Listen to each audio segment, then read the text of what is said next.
Okay, with Aaron Huckleberry, The Tree with No Heart, winning screenplay. You're in the south of Spain, correct? Right now? I am. I am, yeah, very much. And that was actually one of the things that sort of led me to the story that I wrote, because the environment here is very, very similar to the setting of the story. Obviously, not in terms of war, but I live amongst mountains and olive groves, and northern Syria is very similar environmentally. And are you born and raised in Spain? No, I'm very much traveled a lot. I was born in Britain, but I spent 25 years of my life in Australia. Gotcha. I was trying to And place the accent. It's probably a it's a mix of blend. both, Yeah, it's right? a British Australian, and I never lose the cricket, put it that way. Yeah. But it's like you go to Australia, you have an accent, you go to Britain, you have an accent. Everywhere you go, you have an accent, probably, right? Yeah, I'm neither British or Australian if I go to one or the other. Yeah. So you got your own little accent.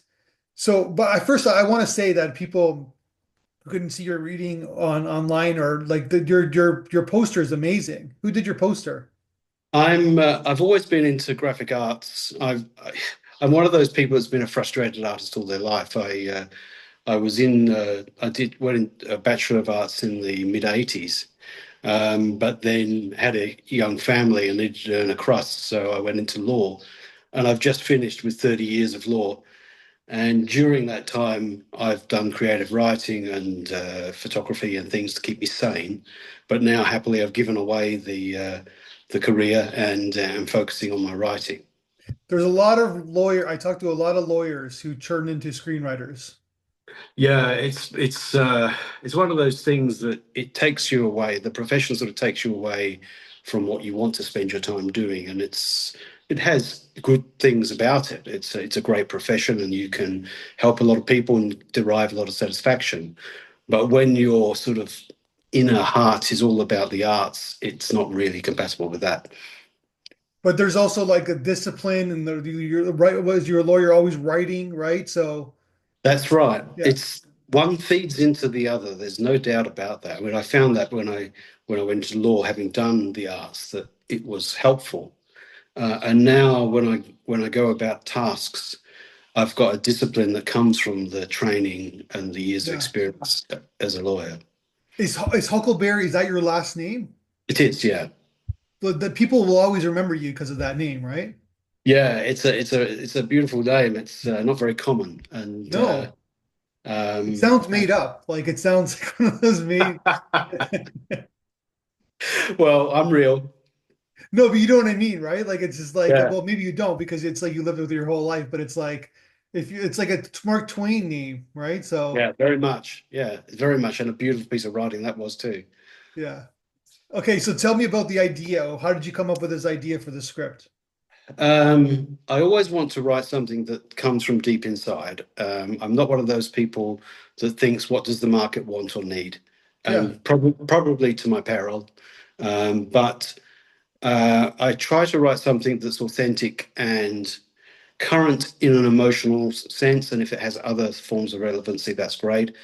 For me, the state of the world is a constant disturbance to inner peace. So it's in a real state, and the plight of some of the people in parts of the world is truly horrific. yeah, And one of the areas that's really taken a beating is places like Syria, where yes, there's the presence of all sorts of extremism and government and anti-government and all of the forces that will do terrible things to each other. But it's the civilian populations I'm interested in that really have no, they want peaceful lives and they have the same aspirations as the rest of us living in the world, just to get on with their life and look after their children and live a good life. And so I thought I'd sort of delve into this area, which is not terribly well represented in mainstream cinema. yeah.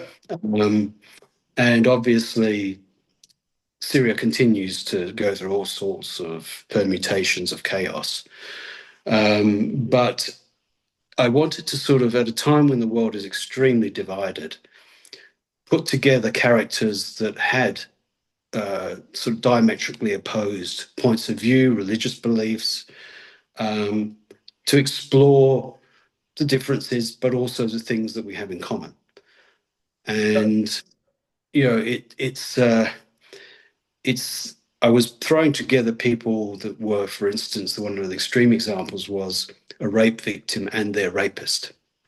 So forcing people to confront the worst of their lives, and the themes of things like redemption and facing your demons and all those sorts of things are there.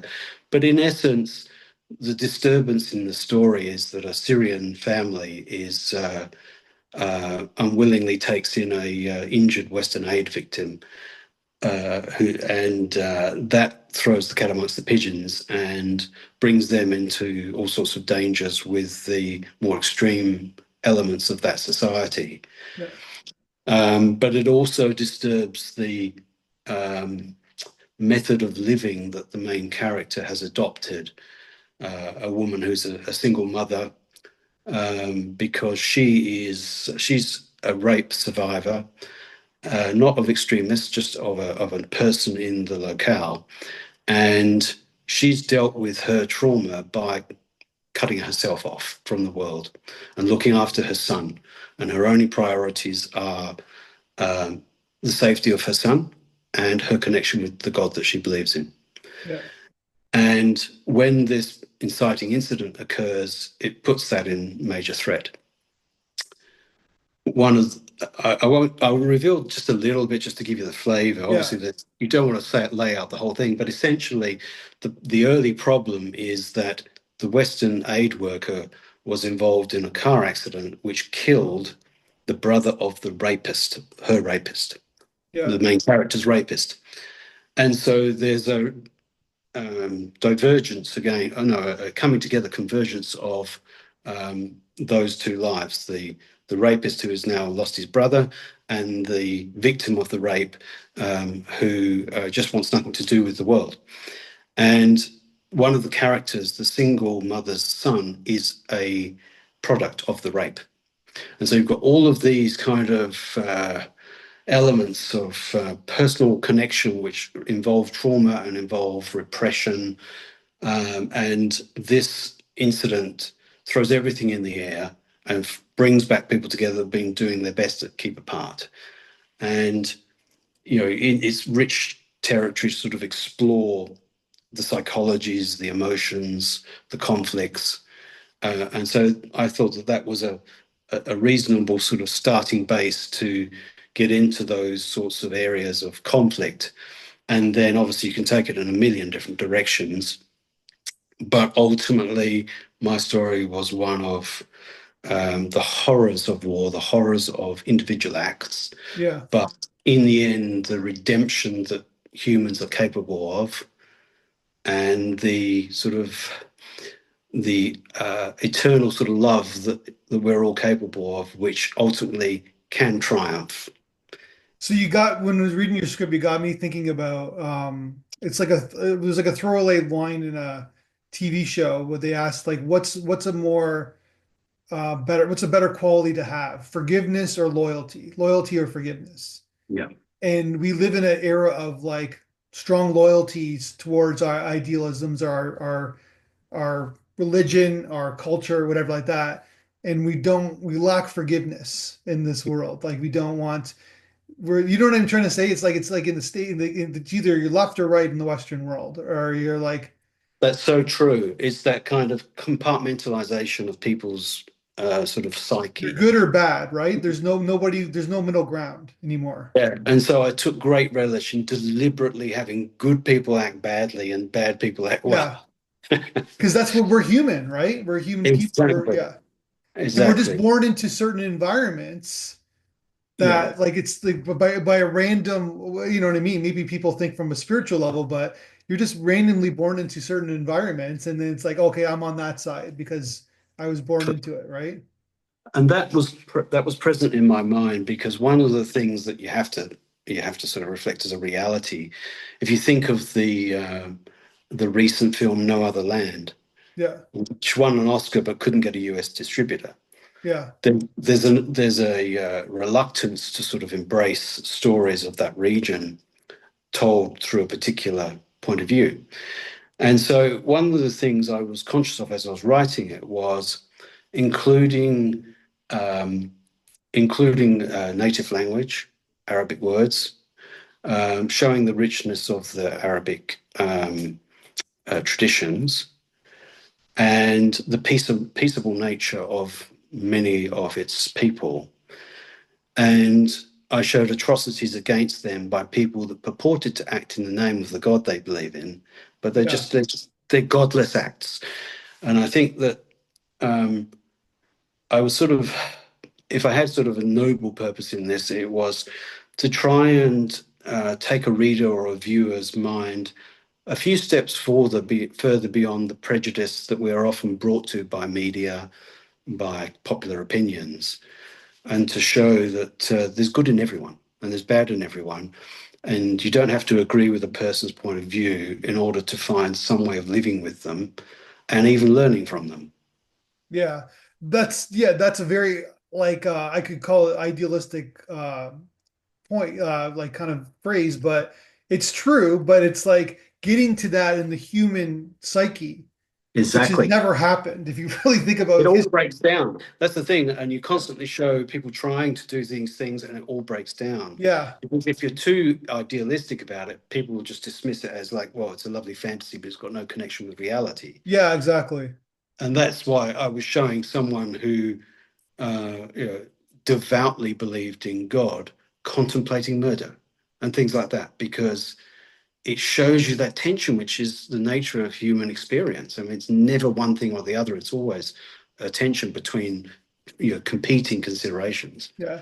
It's like theory and practical, right? Like we're like in theory, you have this idealism or this ideology about your religion and your faith and what your morals are. But then when you get to reality and you're faced with something, then that's who you really are, right? So Exactly. And I don't want to over egg the sort of the existence of Muslim characters and the setting in Syria, because if you write a story that's got enough universality about it, hopefully you get to a point where you could have told a very similar story in a different religion, in a different country.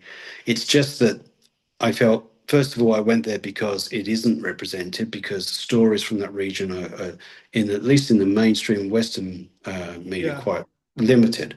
I mean, I've seen some incredible films. I don't know if you know the film Incendies. No, I don't. Do yourself a favor. It is unbelievable piece of work. Incendies. And I got a appraisal of this script from another competition, and they said it was reminiscent of Incendies and The Kite Runner, but I actually hadn't watched either of those before I got that note. And they said, but it's not at all derivative, which it couldn't be because I hadn't seen either of them. But I obviously went on to watch both of them, and they're both incredible films. But Incendies is a blow your mind. It's described as having one of the most mind-blowing twists in cinema history, and I really agree with that. It just knocks you off your chair. So Even highly recommend. even more of a twist than Paradise, Parasite. Yeah, yeah, Okay. yeah. This doesn't get any more visceral. It's just unbelievable. And there's many, and some of the other sort of inspirations for writing this story were other films in that region. There's a film that's on Netflix that's called Three Songs for Benazir, and it was produced by I think they might be Dutch, a couple that lived in Afghanistan around refugee camps for about 4 years and followed this family. But they condensed 4 years of footage into a story, into a piece of work that's, I forget the length of it, something It's like, a documentary. yeah, it's a documentary, but it's got too much heart to just park it there. Yeah. It's a deeply Okay. moving, condensed version. I think it's about 30 minutes, 40 minutes long. And it's 4 years of actual people's lives, and it is crushingly disturbing and moving. And it's available on Netflix, which is a rare thing. Netflix bought it. So there are some exceptions to the rule. You can't see these sorts of films in the mainstream, but they're certainly underrepresented. Gotcha. And so you're okay. So your origin story is that you're a lawyer, and then I'm assuming you retired, and Yep. then you started like writing screenplays because that's what you always wanted to do. I had dabbled with it. I wrote one screenplay that Gotcha. back in the 90s, and I was living in Australia at the time, and I sent it into for analysis. And I hadn't read a screenplay book. I didn't know anything about structure. I just told a story, Yeah. and it showed promise. The review was it showed promise, but you've got no idea how to write a screenplay. Um, and so that was the first dipping of the toe. And then I wrote one in 2015, and that did very well in the competitions. And it was one of those ones. Again, it came from a deep place. It grew out of an Indian spiritual text and a fantastic novel called It Happened in Boston. And the novel's about a person that's sort of a little bit hallucinatory, but they have these delusions that if they do certain things, they will be able to meet God. And so it was all about this kind of pursuit of an a sort of a eternal truth by a character. And he's a guy that nearly drowned as a boy and had near-death experiences.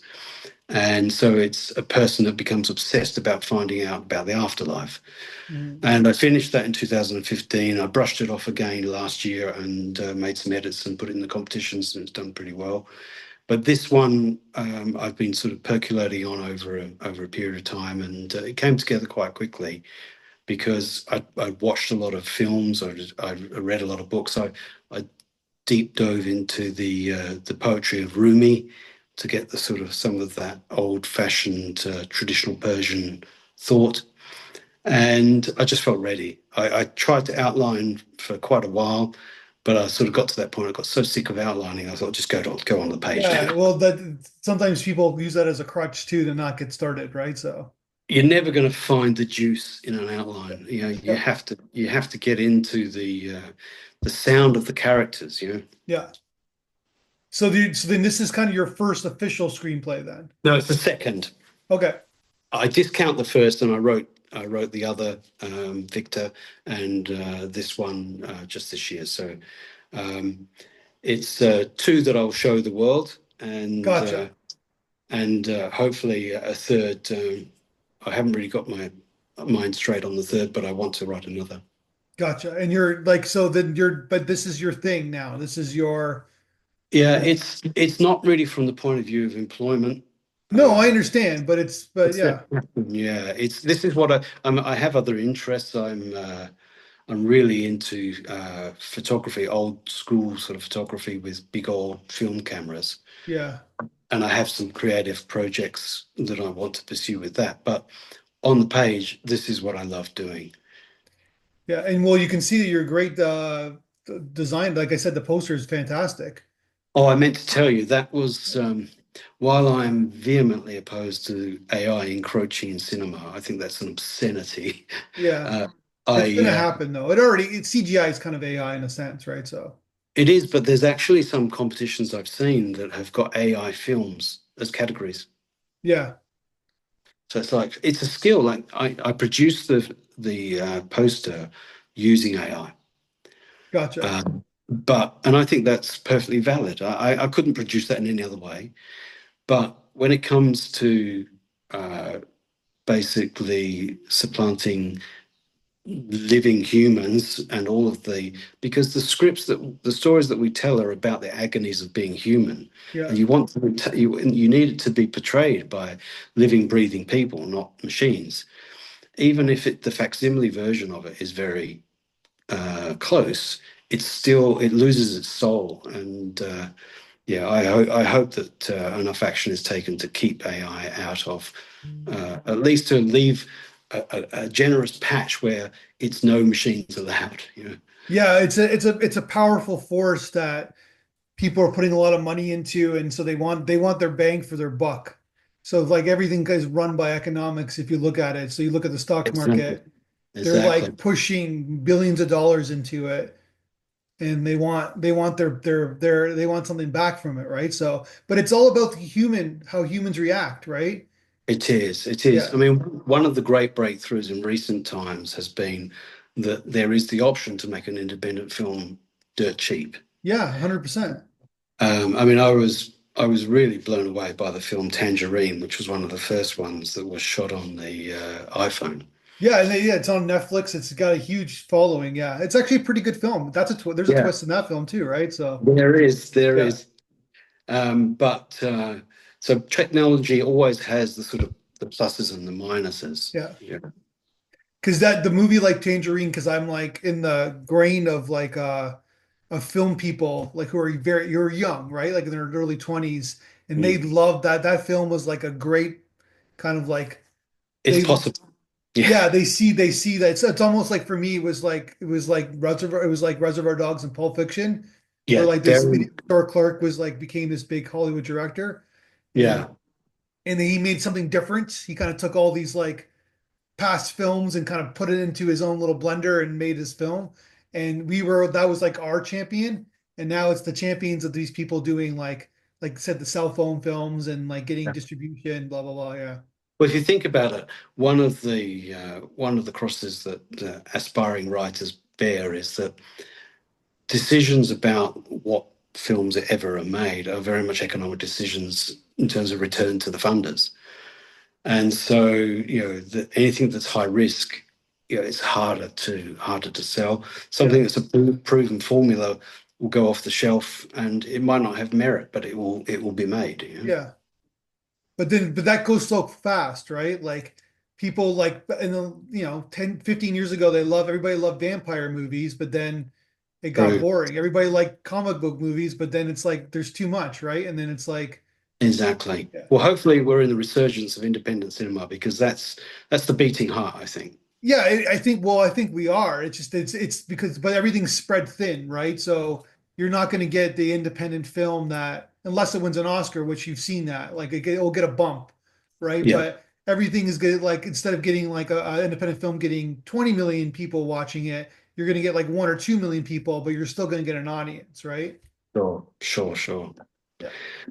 So So there's I'm going in to be that. more success, but it's going to be spread thinner, I guess, right? Yeah.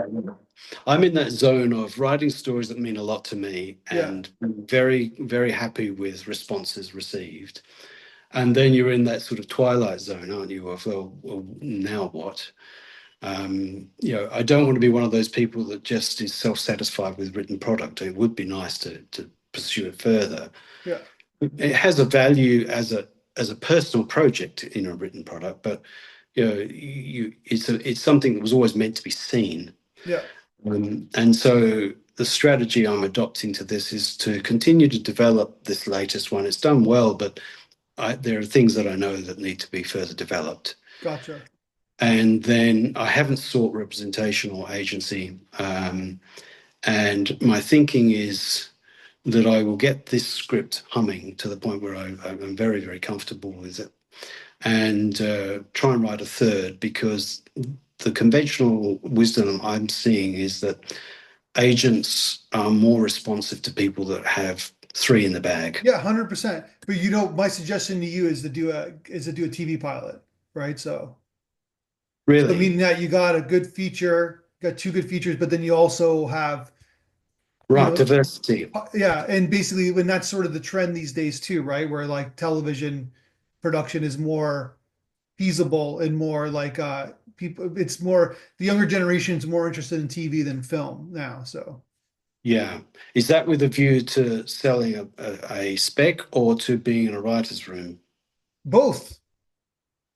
But then again, Yeah.